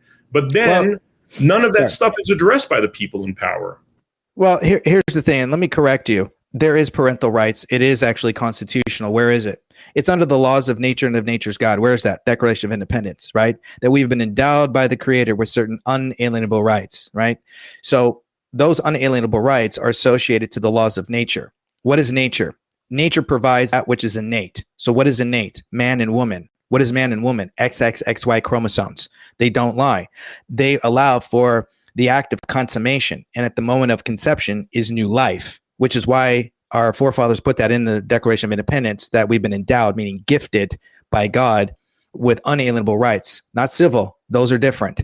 Unalienable rights cannot be removed. They cannot be bought, sold, or transferred, right? So when you understand this, then you understand parental rights stem from the laws of nature. And therefore, government has no authority over a parental right because they don't parent. We do. The mother and the father, XXXY chromosomes that created that life, are the sole provider. And government has no permissibility to actually engage in disrupting that. That's why, again, that which is innate. And so when you look at Marxism, well, Marxist, one of his pillars was the disruption and the abolition of family. This is why this is happening, because people don't know about Karl Marx and Engels. And when they wrote all their documentation about communists in their manifesto, and when you look at that and you look at what is transpiring right now, all of these bills that are passing egregiously is by way of what's called Fabianism. Fabianism is a soft approach. Instead of communism coming in destroying the infrastructure, they want to keep the infrastructure because it's great. It's good. You got land, you got property, you got buildings. You don't want to bomb it, right? What's a better way to do it? The Fabian approach. Fabianism basically took the same tactics and they did it by way of buying out your legislators. How do they do this? They do this by the exploitation of the contract clause. And they get these corporations to come in and they change the word emolument to lobbying, right? They change the language to change perception. So then they come in and then they make these bills, and these bills then play around with linguistical canons, and then they disrupt parental rights that are part of the Constitution. You just didn't know about it. Yeah, and you go into family court. I mean, you could say the Constitution all you want. A lot of the time, they'll arrest you for talking about the Constitution, which, again, sheriffs and people in authority positions that could then present repercussions to those tyrannical type judges, well, they never present that. They give us all the promises. It sounds like you're willing to arrest those kind of people, though. Because I can. If you put me in office, I can legally, lawfully, constitutionally. There's so many areas that I now see that what these judges are doing, these lawfare judges who are engaging in activism, are stepping outside their vested authorities. They have to adhere. And everybody thinks that judges are nonpartisan. That's not true. They're not. They are partisan. Who are they partisan to? They are partisan to the Constitution. Why? Because they have to swear an oath and sign the contract as well. But again, remember, who were they in agreement with first? The American bar. Who's the bar? The British Accredited Registry. So they're under court edicts that are tied to the crown. So they have to play a very, very fine line of a position of nonpartisan, which is why a lot of lawyers who pine to vote to get somebody's vote to be a judge, they don't really have anything listed on their sites. Why? Because they can't show partisanship. So they have to remain neutral. So it's just their name and maybe how long they've run and the endorsements that they get, and that's about it. but you really don't have any insight into them. In fact, I know this for a fact because when I was up at Bear during the 2022, there was somebody who was running for judgeship, and he could not answer. He could only say, I can neither confirm nor deny. And at first, everybody thought that was super funny. But then it started getting irritating because people wanted to know his stances as a judge and what he was going to enforce and how he felt about particular certain issues, or what he would do, knowing his, the laws the way they think that they know lawyers know. The problem is lawyers don't know the law. They know tort. They know contract, non-contractual crime. And then they're like doctors, right? Just because you're a doctor doesn't mean you have a blanketed understanding of, oncology or, neurology and so on, right? That's what lawyers are. So don't assume that lawyers actually know the law. In fact, lawyers are, it's not even the law. They pay attention more to the loopholes of the legal language when it comes to the law, not justice. And the law and justice are not synonymous. Justice is by way of the people. The law and the legal loopholes in language is always something that they adhere to. This is why they always try to tell people that they are nonpartisan. And this is why we have a problem with judges. If you don't understand this and you step in front of a judge, you're stepping in front of a magistrate. That's not a court of record. Family court is not a court of record. This is why I would never want to go to a family court. I'd want to go straight to a trial jury, because again, that's by way of your peers. That's a court of record. We have courts of equity and these nisi prius courts, which is, again, you stand in front of a judge or a magistrate or anything like that, right? This is not how it's supposed to function. But again, there's profit to be made. And this is the problem that we have with court codes that don't align with the sovereignty. And this is where government then peeks their neck out above the people's status. And it's supposed to be the other way around. You put me in office, that's going to get corrected. You put me in office, I can't wait for these judges to peek their heads up, because those are the first ones I'm going to make an example out of. By the way, you go into, Chad Bianco's funders and stuff, and if you go deep enough, you'll find people that own things like foster care homes, millions of dollars flowing through it, multiple allegations of child sexual abuse. Yes. So I would think that if I'm getting money from that individual that is connected with those foster care homes, that is profiting off of the family law destruction, I mean, obviously that person's not going to do much. It sounds like already by contract or by some kind of tacit agreement, they've already agreed not to pursue the real criminals. So then you have somebody like a Daniel Mercuri that comes and says, I'm going to arrest all these criminals that are committing treason against the Constitution, and the whole party is basically against you, is what you're saying. That's exactly it. They do not want that, because it solves the problems. When you solve the problems, there's no more money to be made. There's no profit to be made. This is why they perpetuate the homelessness. This is why they allow for open borders, because, child sex trafficking is $127 billion a year industry, that people don't want to address. And this is something that when you notice these sorts of accords that are going on behind the scenes and who's making the donations, this is why you got to be very careful. Are they grassroots donations? Then you got to be careful. This is why a lot of people say, well, you need all this money. No, you don't. I have been traveling up and down the state of California on my own dime. How do I get all this information from people that are down south, up north, and Midwest? That is because of the fact that I've made my presence known off of my own dime. I've shown the people that I know how to handle, I know how to budget, and I know how to ensure how to starve the government and feed the people to ensure that they are not meeting a profit margin or having to incur a debt that the following generation has to pay. But when you say, well, you need millions, no, you don't. You have no idea what you're talking about. There are so many other facets and ways that also the people can participate. But when you look at who's donating and you see how it's all tied to, and you see that there's corruption going on, why would you continue to still support that person? And that is because most people have already put all their eggs in one basket, and they refuse to admit that they were wrong. Or they want to win so desperately on the Republican ticket that they feel like, well, it's better to go purple than it is to just go fully red and conservative like somebody like me. So we've got to vote the lesser of two evils, and we can kind of work our way, up to that position. And you wonder why we got here in the first place? It's because of that thinking. And is that mentality that everybody has been, prone to, that they become automatons to, right? Everybody loves the things that I say, but it scares them. And so they're in fear of it because they're afraid that they're going to lose their decadence. So they go with the candidate that they know is hugely corrupt, has major red flags. And they feel like, well, that's the only way we can go in so that we can actually win. So the left doesn't. And then we can hopefully take back the state, when all they did was rob Peter to pay Paul. Yeah, when you talk about decadence, by the way, I really have to read this, and I'm not trying to throw anybody under the bus, but these are actual leaders that are responding to my campaign against Chad Bianco, right? So this Evelyn Sky Jones, the reason I mentioned this is because you mentioned the word decadence, and what I've noticed in all political realms, definitely in our MAGA movement, there's a lot of social climbers trying to pretend that they're MAGA. So I heard lots about you from individuals in Vegas. You are struggling and have no money. She's saying this about me. I don't know who is paying you to disrupt Bianco's campaign. And then she goes on, and this is the interesting part. I've spent over $40,000 of my own money and will go to the White House when President Trump is in attendance, right? So anyway, I respond to this lady, firstly, she's telling me that, hey, I'm broke and trying to insinuate that I'm some kind of loser, right?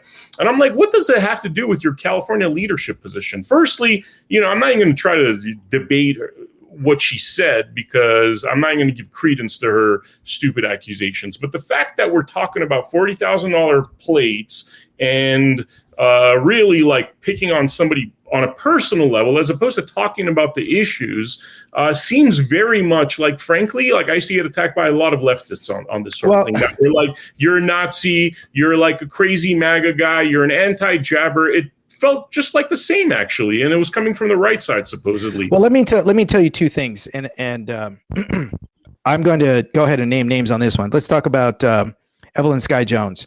Evelyn Sky Jones is somebody who I met during the recall. Out of the blue, she called me and she messaged me and she on Facebook and she said, Daniel, I'm going to support you. Daniel, I'm going to promote you. I don't know who you are. She's one of those kinds of people. And I had no clue who she was. And I thought, okay, well, I'm all in for people who want to support me and who want to participate. But you still have to kind of screen people too, because you do get a lot of unfortunate individuals who are not all there.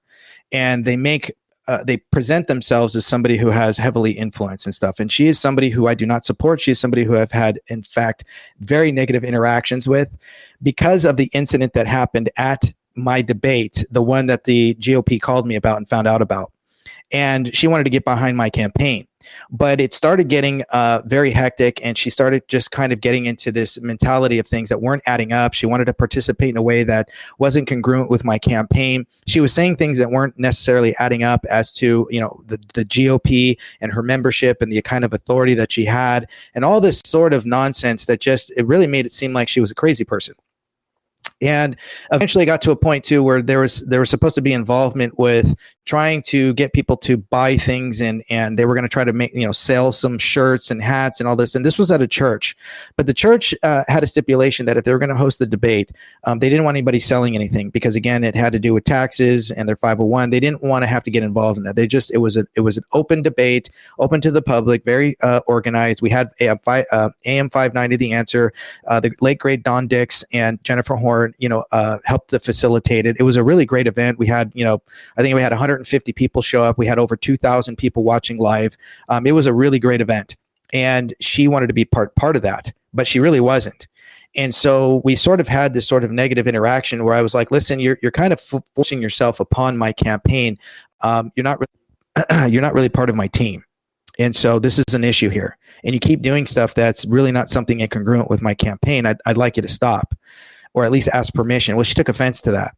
And so then what ended up happening was she tried to tie herself over to Diego Martinez's group, and where they were going to try to still sell things. And once we talked to his campaign manager, they tried to use Evelyn's nickname or a different name to get her in.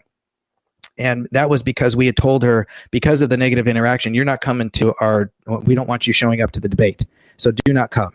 And she was going to come anyway. So she brings her son, of all things, with Diego Martinez and managers. And when we found out that, we made sure that security that I paid for knew her face. And she tried to sneak in through the back. And she did with her son. And when we found out, we removed her. And she became this volatile, violent, vicious, verbally just sick person making threats. I mean, it was one of the most vicious things, and my campaign manager at that time was my sister, was just sitting there taking it and listening to her and just this vile coming out, not realizing that her son was still on the inside. And this is the kind of mentality that Evelyn Sky Jones is. I have no love for her. I do not care for her. And so there was another member His name was, I believe his name with the GOP is John Bechtel. I don't know if he's still part of the GOP, but he and I had a huge conversation. We had a blowout, but during that conversation, he found some respect for me, and he called my campaign up, and he wanted to apologize, and he wanted to kind of get on the same page. I didn't really want to have anything to do with him, but my campaign manager said, listen, you and people like Evelyn Sky Jones, who are kind of blackballing me. So Evelyn's called around to all the GOPs to blacklist me and to not invite me. And then when we told John had an inside where he was gonna get her kicked out. And then she called my campaign and she was begging for us not to do it because John was going to do it. And I told my sister, I said, you do whatever. I don't care for her. You can become best friends. You guys can like each other. I personally don't, but I don't want her to have anything to do with my campaign. And so then she backed down. My campaign manager said, just leave her alone. We're going to let bygones be bygones and just move forward and just leave it at that. And then she became a little nicer, but I didn't trust her as far as I can throw her. And now she's kind of back out there bad mouthing me on social media as well. I just block people like that. I don't have time for that. She's one person in a funnel of millions here in the state of California. And honestly, if people want to support that and GOP likes her, but they don't know all of her ins and outs from the back end on what she does and how vile she can be, let them have her. Those are the kind of people that I do not care to be around. They don't hold any opinion. They don't hold anything over me. I'm going to continue to run my race, win or lose. I don't let people like that bring me down, and you shouldn't either. Her opinion is one opinion of many, and it's one of the most uneducated opinions that you could ever receive. Yeah, totally. I mean, none of this stuff is, at this point, it's hard to take things personally, brother, because after being accused of being an assassin, it kind of toughens your skin a little bit. You're like, you could pretty much accuse me of anything at this point. I don't know if I take and that's what I told you before, right? You're the third. You are the third assassin that never was.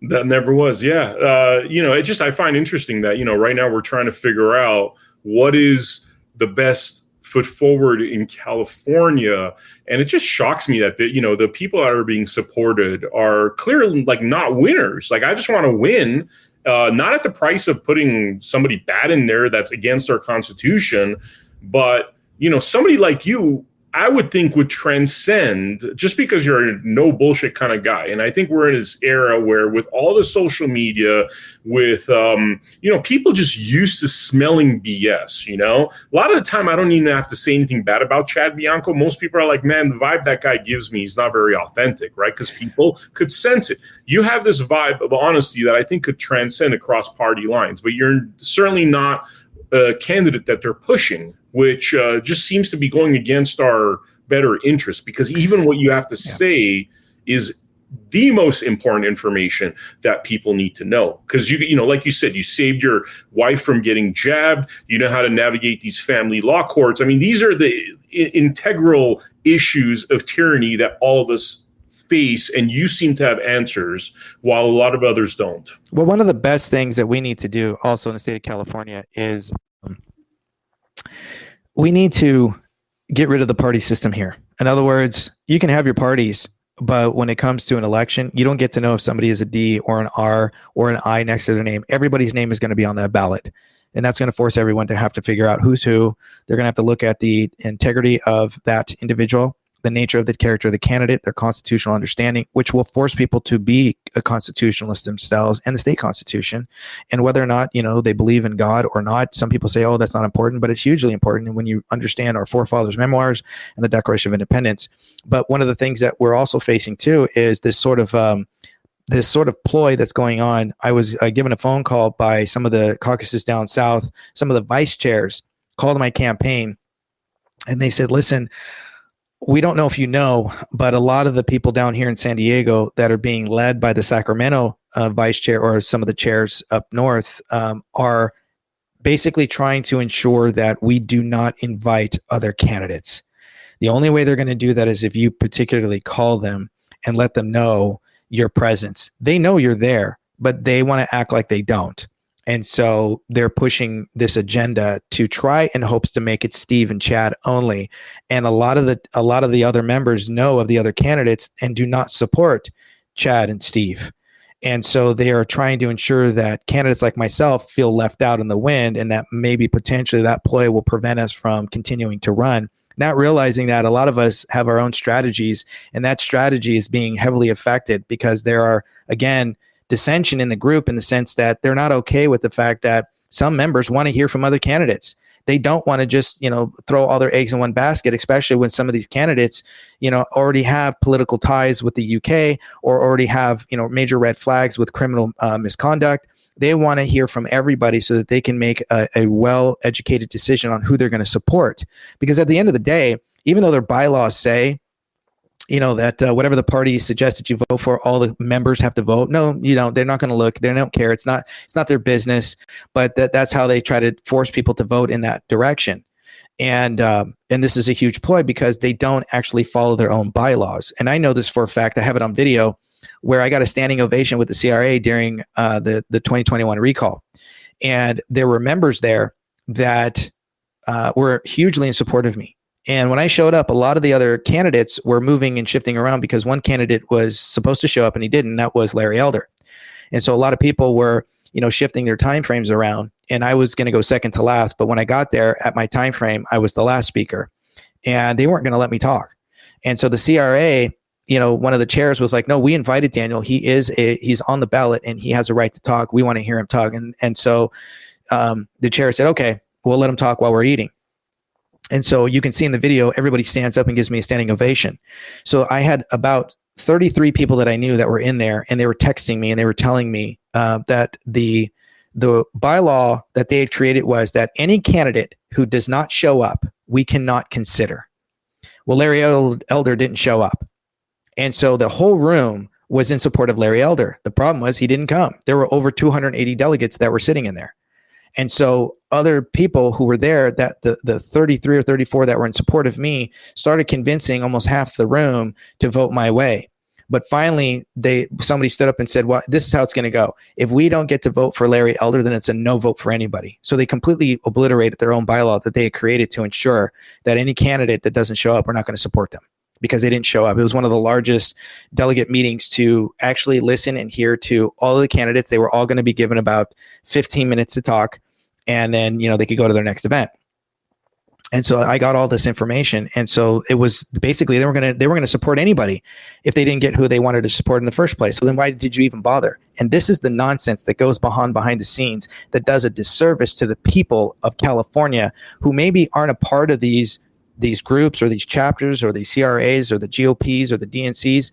They sometimes rely on these groups to do the research because they're so inundated. And the only way they want to participate, of course, is the only thing they can do is vote. But they don't have the time to do the research. So they become dependent on these groups, unfortunately, like an automaton. The problem is that these groups are doing a huge disservice by picking a candidate that, unfortunately, is just not a candidate that we need here in the state of California. Again, this is why I would never vote for either of these people, even if I was not running. And so this is why we have such corruption in the party system alone. And it makes people go, you know what? I don't even want to be part of these groups and I don't even want to vote anymore. But that's the main plan. That's the agenda, is to get people to be disenfranchised because it's easier to control a smaller amount of votes and split them up than it is to try to control 40 million Californians. Well, only 14 million on average come out to vote for any gubernatorial race. Where are all the other 17, 18 million, right? Mm-hmm. And this is why it's a perfect plot. It's a perfect plan to keep the people divided. Man, I got one more question. If anything else comes to mind, I'll pose it. But, what I notice is there's a lot of candidates that have a lot of, financial support and that sort of thing. You're here operating really on a shoestring budget. And you're also dealing with your child who's going through leukemia, which I didn't even know about that. I found out about that like a week and a half ago when you mentioned it, which really blew me away, man. That sounds like a lot you're dealing with, running for governor and then dealing with, what's happening with your child. Can you tell us a little bit about that? Yeah, my daughter was diagnosed about 2 years, about 2.5 years ago. And my daughter give me a second. Sometimes when I talk about it, I get a little choked up about it. She's a beautiful little thing, very high spirited. And we noticed that she wasn't eating. She was very skinny. She really lost a lot of weight. And she's an athlete. And then we noticed that her skin color was changing. And, I've seen dead bodies in the military. And, there was this one morning where she woke up and her skin was incredibly mottled. The color of her eyes were almost black. And there was this tiny little spark left in her eye. And it was almost gone. And I'd never actually seen that before, both my wife and I. And we knew this isn't right. And she was always grabbing at her chest, but she was walking around with a smile. And so we knew that there was something going on, and she was getting blood draws. And, we were, trying to figure out what was going on. And then sure enough, when we took her in, called the doctors, they said, your daughter needs a transfusion right now. She's not going to make it through the weekend. And so when we did, they needed to run a biopsy. And it was amazing watching my daughter come back to life when they gave her a blood transfusion. And it really was like a vampire coming back to life as a human. One of the most just beautiful things I'd ever seen. When people say life is in the blood, it's in the blood. And she woke up feeling like brand new, fresh. She didn't realize how bad she felt until she felt so good. And they said, your daughter has leukemia. She has pre-B cell ALL leukemia. Fortunately for her, she has the most curable. The problem with that is if this is the most curable, I would never wish that, even on my worst enemy's kid. Even if I hate you, I would never want your kid to have and go through what my kid has gone through, because it has been a day in and day out struggle. And one of the things that I discovered was a group came to me when they found out that I was, running for office. And they said, you live in the, one of the highest areas of children being diagnosed with leukemia. And it's because I live near the Santa Susana laboratory. And that spill that happened back in I think it was in 1960, mid 1960s, it was California's and America's Chernobyl. There were 10 nuclear reactors, and one of them went off in that time frame, not telling everybody that 10 years later, another one went off. And then another 10 years later, another one went off. In fact, 5 had gone off. When the first one had gone off, it tainted the entire area. That land was owned by, at that time, Rockwell International. It was owned by NASA, the Department of Energy, and one other group. And now it's owned by Boeing. And they never cleaned it up. In fact, so much so that everybody here in my area says, don't drink the water. And they say it kind of in a humoristic manner. But when I was talking to some of the high schoolers and teachers and principals, there is almost every class and almost every teacher has one kid in their class with leukemia. And that blew my mind away. And after a year of my daughter, going through the first,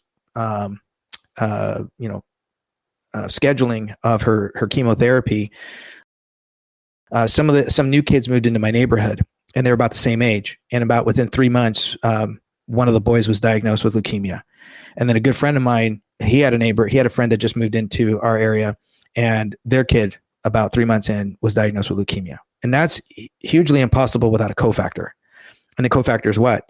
The Santa Susana laboratory. In fact, we moved here when the Woolsey fire happened. When I talked to you about that Woolsey fire kicked up all that old stuff that they never cleaned up. They never got back down to the original ground to properly contain it. This is the fire that happened 6 months ago? The Woolsey fire that happened back in 2000, and I want to say it was 17, 18, which is about the time that I moved out into this region of California. And that's when we really started digging into why didn't the government clean it up? And we started realizing that some of the things that were going on was tied to childhood chemotherapy. In other words, for every child that, has to go through chemotherapy, those doctors and those hospitals make an exorbitant amount of money. And that the oncology for child, treatment for kids with leukemia has been unchanged for nearly almost 70, 80 years. So in other words, Children's Hospital is the hospital that has set precedents globally. So even if I took my daughter to Mexico or, if we went to the UK, if we went to Canada, they follow the same exact protocol that Children's does. And so we're with Kaiser on the same street as Children's Hospital, and our oncologists are doctors that work with children. So we didn't need to transfer. And so there was nowhere else for us to go but to go through that process. And, unfortunately, this actually invigorated me to also stay in this fight, because the more I learned with this group about what did not happen, that our legislative body continues to kick the can down the road, and that they're not actually doing what they're supposed to doing, and that all these kids suffered, because of the land, the farm, the water, everything has been tainted. And there's a lot of, archaeologists that have come out here to, test the ground and the soil and the water. And it is by far one of the contaminated areas in all of California. We're not the only ones. The government purposed it up because, again, if you're a healthy person, your community and the pharmaceutical industries. So this is a huge problem. And this has invigorated me to get down to the video of this and continue to run for this office. It would be pointless for me to run for any other office, because it would just only go now to solve the problems. A governor can solve these issues dramatically in a single night, in a single month, in 1 year. There's so much that a governor can do. And the governor that we have right now is doing nothing but pointing the finger because, well, he doesn't want to. He's contracted not to. And he thinks he's going to be the next president of the United States. And if we're not smart enough, he's going to be. And if we don't put him in prison, and the next governor that gets in, he's going to run for presidency. You put me in office, he's going to be living out the rest of his days in a prison cell. And this is what I promised the people. I don't want any more children getting sick. I don't want any more of these industrial complexes getting away with what they're doing. And we can't sit there and say that, I just want to appeal to a better side of our, left representatives. No, they have no better side. If they did, we wouldn't be in this mess in the first place. I would add that the right side doesn't have a better side either, honestly. When you talk about institutionally, there's great candidates like you that are all about protecting our Constitution. There's a good moment for me to make the following statement, since we're talking about our Constitution. And I'd like you to kind of, give your opinion on my statement and any closing statements that you have. So when this whole third assassin thing went down, obviously it was quite traumatic. I thought, as being a constitutionalist, I thought this is an opportunity for all Republicans to unify together to really reclaim our constitutional rights to bear arms. Period. There's nothing behind that sentence, right? Right to bear arms. Period. Full stop. Nothing else. Okay. And I thought this would be a really good opportunity for people to say, "Yo, this is ridiculous." It's ridiculous. Like, let me put it this way. For the misdemeanor gun charges, we're now 9 months later, they still haven't released their body cams. And it's obvious why they haven't released their body cams, right? The state's probably spent a couple $100,000 on this BS charge. On the other token, there's my lawsuit against Chad Bianco and the Riverside Sheriff's Department for all the horrible things that Chad Bianco said in the Riverside Sheriff's Department,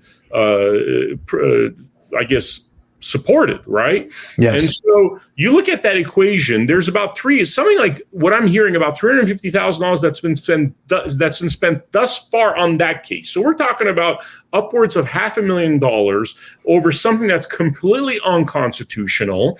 And I thought this is an opportunity for all of us to stand together and say, look, right to bear arms, none of this nonsense. But instead what's happened is a lot of Republicans that are part of this crew you're talking about. We're talking about a very specific crew. You named some of the names. It's an enclave of individuals that then started attacking me, saying, you're going after the one sheriff that's giving us, CCWs. And I'm like responding, going, wait a minute, CCWs sound like tyranny on the installment plan. It sounds like you were tricked into thinking that's a good thing. But what you're really doing is you're acquiescing to your rights being taken, your constitutional rights being taken.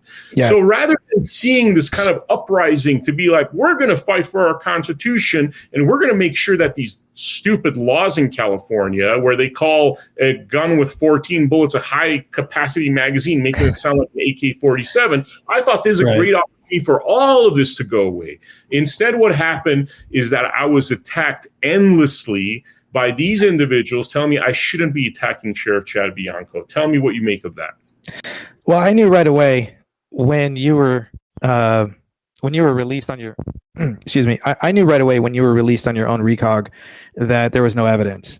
And I found it disturbing that there was a claim that there was a potential third assassin. And immediately right away, I thought this is a ploy for this individual that I had already known, who had not quite made his announcement yet that he was going to run for governor. because again, I was supposed to have that meeting with him and it never happened. And I knew that there was something off about this when somebody is released on their own recog, that there's not enough evidence. Because if you were truly the third assassin, you would have never been released. You would be in a federal penitentiary right now. But that wasn't the case. So immediately that told me there was some major red flags and there were some inconsistencies here.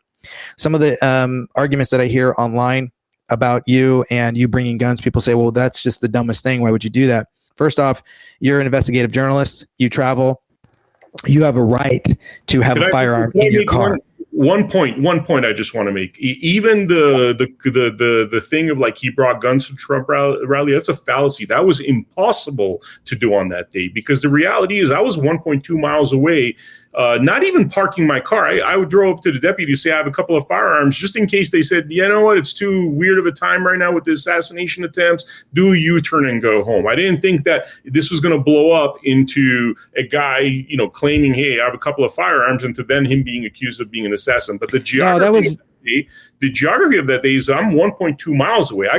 I'm not even trying to park my car yet. And had I parked my car, I would have had to get out of my car, hop in the shuttle, take a shuttle to the actual rally location. So this idea that, oh, what a silly, stupid man, he brought guns into the Trump rally. That's like saying I went to Disneyland. Right? Same kind of geography. You park your car, you hop in a shuttle, it takes you to the entrance of Disneyland, and that's where you go through all the security stuff, right? It's like saying that for me parking my car at Disneyland and then going a mile to the actual entrance, I am therefore planning, I don't know, a mass shooting. I mean, there's no...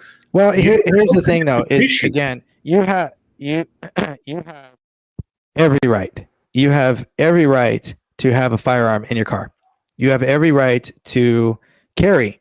You have a right under the Second Amendment. You have a right under Article 1, Section 1 of the California State Constitution, because you have a right to defend yourself, right? You have a right to an arm. People don't know that a firearm and an arm are under two different jurisdictions. And so both of those are being eroded. And that's the other argument too. As an investigative journalist, you have a right to travel and a right to defend yourself and a right to protect your property. Your weapon can be in your car, because that you have a right under the Fourth Amendment to be secure in your property, right? So again, one note here, one quick thing, which is very interesting, that like you're referring to me as an investigative journalist. Whenever Chad Bianco talks about me, he says, oh, he's an influencer and he gets paid for clicks, which I've never gotten paid for clicks as an influencer. I'm not even an influencer. I'm a documentarian and a journalist. So when you said that, it kind of was like, okay, why is he calling me an influencer? Because an influencer trying to get clicks sounds a lot more nefarious and ego-driven than a journalist, a documentarian that is really whose purpose is to be a media person and report. So anyway, just wanted to mention that. No, and I completely agree with that.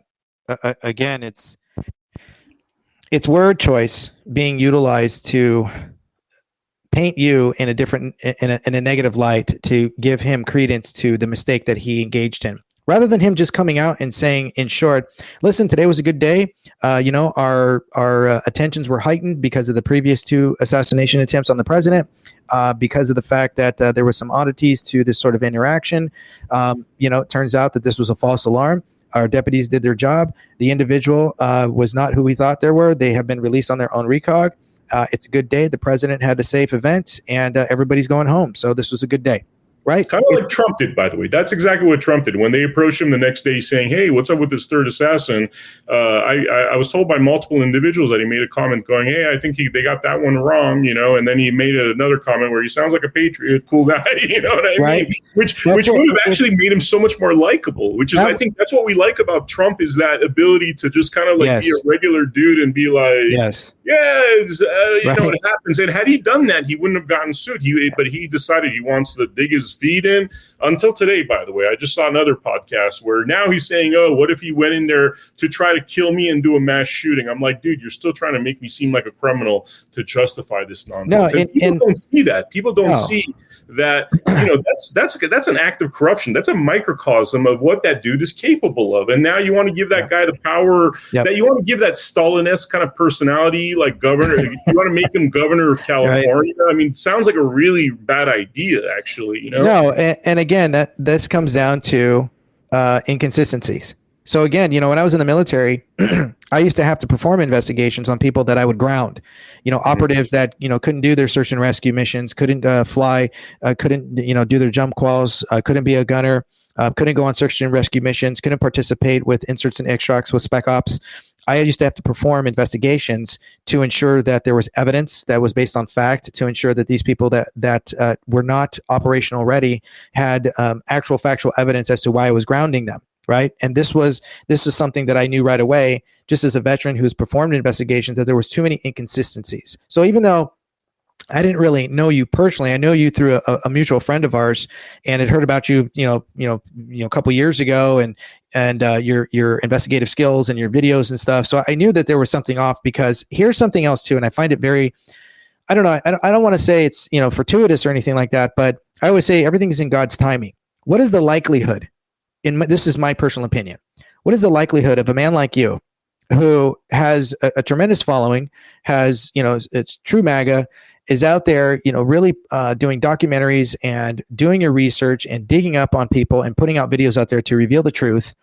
You happen to be the one person that, by chance, the deputies try to screw over and use you as they try to take you as they were trying to be an opportunist, basically. Chad was being an opportunist with you. The one person that maybe they thought was some sort of, nobody, a person who had no skills, somebody that they could just pin this on and paint him to be like some hero, ends up being you, somebody who fights back, who went out there and time-stamped everything, who started performing your own investigation, who went out there and started actually digging information to start protecting your name. You started fighting for yourself and to prove inconsistencies on his part, which made you go down a further rabbit hole and made him look horribly bad. Not because you're trying to be deceptive, but because you wanted to find truth. And when you did, you started digging, you started finding all his major red flags, which a lot of people had already started seeing, but you just exposed it. What would be the chance,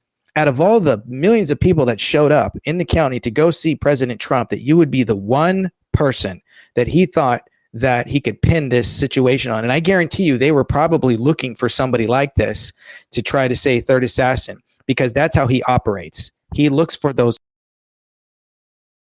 make himself look, glorified, and he chose the wrong person. And I think that was godsend, in my personal opinion.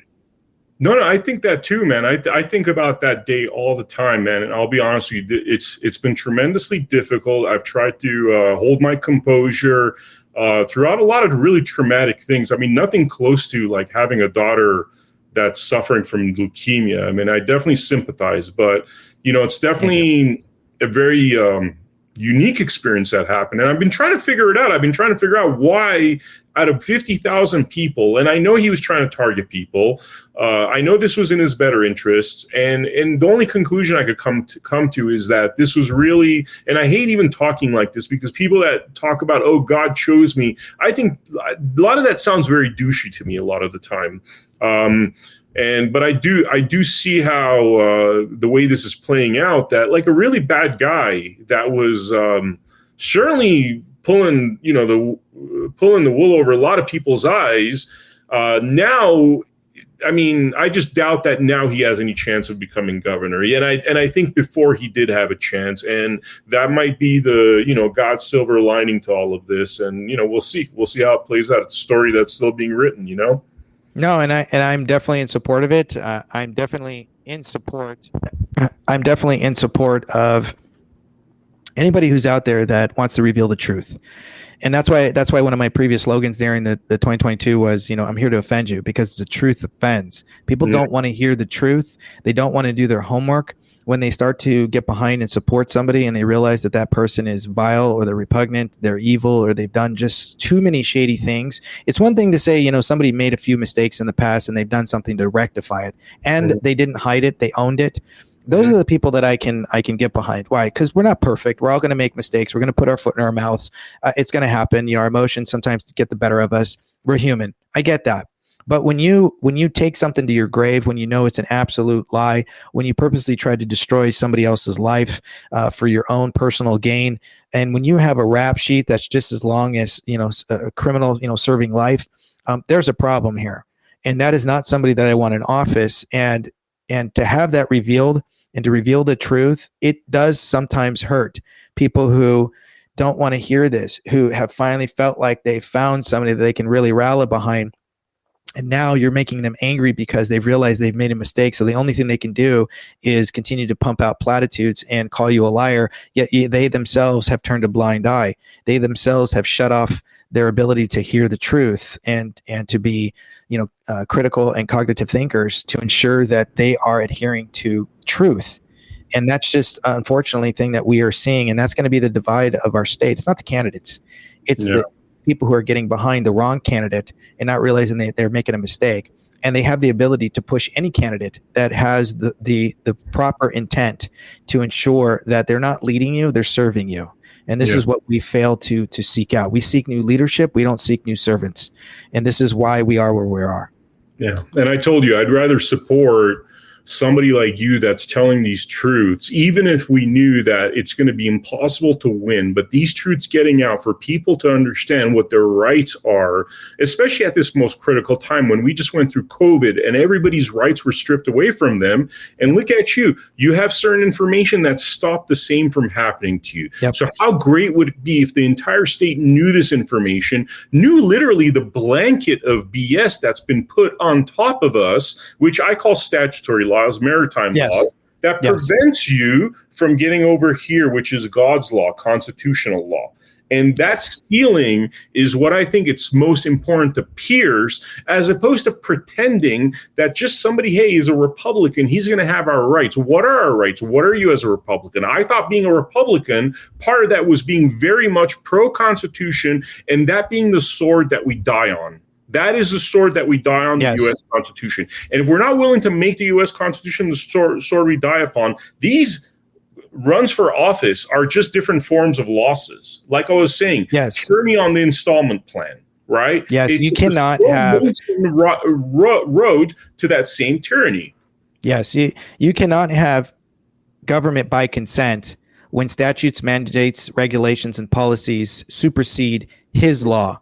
His law, meaning God's law, which is written in the hearts of men, which is what our Constitution and Declaration of Independence and the Bill of Rights were founded upon. When you actually study this and you do the research, you will come to that conclusion without me having to influence you. It just is, because that's how our forefathers thought. They were genius at the time. We don't live in a democracy. We live in a constitutional republic, and there is a significant differences between the two. And if you don't know them, that's a problem. And this is why exactly what you're saying. And to go back real briefly, CCWs are illegal because they turn a right into a privilege. Under my administration, we're going to be a CCW state, meaning you're going to, as soon as you may purchase your firearm and you already go through the Department of Justice Bureau of Firearms for a background check. As soon as you walk out with it, you're already a lawful CCW, right? I don't necessarily recommend an open and carry because you put a target on your back, but we can work on that. But in my instances, I'd rather keep the criminal guessing as to who's carrying and who's not. Why? Because they don't want to get lit up. Yeah. And when you remove that CCW, again, you cannot turn a right into a privilege, and you cannot charge a fee thereof. We call that extortion. So it's already lawful. You have the right to keep and bear arms. You have the right to defend, right? You have the right to be secure in your property, in your persons, in your place, in your papers, and so on, right? All this is already laid out. So then if I go out and I protect myself right now without that CCW, I'm liable. But if I have a CCW, then I'm not liable, right? So I asked government for permission for what I already have that's unalienable. Do you see the conflict here? And this is why it's already standing. When you have Miranda versus Arizona, Shuttleworth versus Birmingham, you have Marbury versus Madison, like all these laws are still standing to this day, which means they laws must be in agreement. And this is what we're fighting against, is repugnancy. Awesome, Daniel. Awesome. Now I'm going to give the mic to you one last time here. Any closing statements you want to share with the people? I just want people to understand that I'm not here. I want people to understand that I am not here to lead you. I don't want to lead you. I don't care to lead you. I want to serve you. I want people to understand that I am here to starve the government and feed the people, and that I define accountability as imprisonment. Prison is the solution for corrupt representative. Nothing less will do. And if people want to get behind my campaign and my candidacy, they can go to danielforcalgovernor.com, and there they can donate, they can participate, they can go to my flyers page and download flyers and start door knocking if they want to, or handing out flyers. They can share my videos. I have multiple platforms. There's multiple ways that you can participate. And if you're not sure, you can always text me. There is a campaign phone line that is an iPhone. I receive messages, I answer the phone, and I text people back as well. You can direct message me through email if you want me to come out and speak to your group, or if you want to just talk to me directly. There's a number of ways that you can support my campaign. And one of the best things that we need to understand right now is that we need to realize it's not about trying to do the right thing. It's about getting back to doing the God-given constitutionally right thing. And that is exactly why I'm running here. And this is, if this is what you want and you're ready for retribution and you're ready for restitution, I am your candidate. Man, sounds like poetry, if you ask me. This is the kind of, this is what everybody's waiting for. This is the uproar right now in the MAGA party with this Epstein files not being released. It's all about accountability for people that are, harming our country, harming our kids. Thank you so much, Daniel. For the viewers out there, look, I've been deep in this campaign for obvious reasons. I've met all the candidates, and I got to tell you, there's a lot of candidates running first and foremost, but I've talked to maybe two that have, and I'm talking about Daniel and one other person that actually reference the Constitution. Daniel's knowledge when it comes to the Constitution and our rights and how we're being really robbed and raped in so many different ways is on a different level. And I don't know how you compete with that. I don't know how you compete with that if you really want to restore our constitutional rights and none of this nonsense. My case alone, $600,000 has already been spent on an unconstitutional, nonsensical thing that shouldn't have happened. $600,000 of the people's money. Yeah. So anyway, it's what's happening to me is a microcosm of the corruption. You multiply that, you look at the web. It's very clear why these certain people are always pushed to the forefront, and it's because they want to compromise your rights. And what Daniel's talking about right now is not allowing them to compromise our rights and holding them accountable, so they have the fear of God in them. So the next time they think about doing some nonsense like COVID and robbing us with mandates and trying to force jab us with this death jab, then people will think twice about doing something like that next time. But right now, the reason why they're so free to do things like that is look at these politicians. Look at these politicians that are not willing to stand up and hold anybody accountable. They all went along with the COVID nonsense, and they'll do it again and again to take away your rights, to take away your businesses. And really, the only people that are standing in that kind of in the way of something like that is people that have the willpower of an individual like Daniel, whose own daughter right now is going through immense difficulties, and he's out here trying to be governor. So anyway, brother, thank you so much for coming to the Blood Money podcast. For the viewers out there, make sure you check out americahappens.com, where we have selection of some of our hottest content, and I will see you all on the next episode of Blood Money.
Everything I've got, pushing for that first place.